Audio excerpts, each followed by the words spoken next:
l'Angleterre va bombarder les premières révoltes kurdes qu'il va y avoir au début du XXe siècle contre le pouvoir irakien.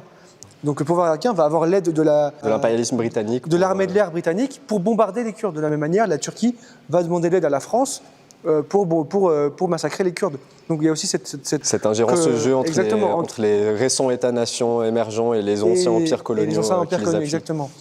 Maintenant, si je reviens à la question de... Tu parles de l'assimilation, donc ce qui va être particulier à la question kurde, c'est que là où dans les questions coloniales classiques, on a le colonisateur et le colonisé, cette fois-ci, le colonisateur ouvre la voie aux colonisés pour devenir colonisateur, pour se turquiser, s'arabiser ou se persianiser, comme tu dis.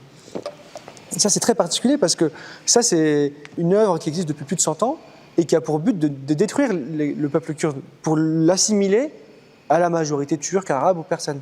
Et ça, c'est aussi dans la logique de la colonisation et de la pratique coloniale, puisque c'est totalement dans la logique. Une fois qu'on nie l'existence de l'autre, on nie son existence, on nie son identité, on va le forcer à s'ingérer dans la majorité de la population. Et ça, dans un but totalement capitaliste d'exploitation, etc. Mais comme tu l'as dit, ça a comme prix, comme coût, le fait de nier son identité, de nier ses ancêtres, nier sa langue, nier sa culture.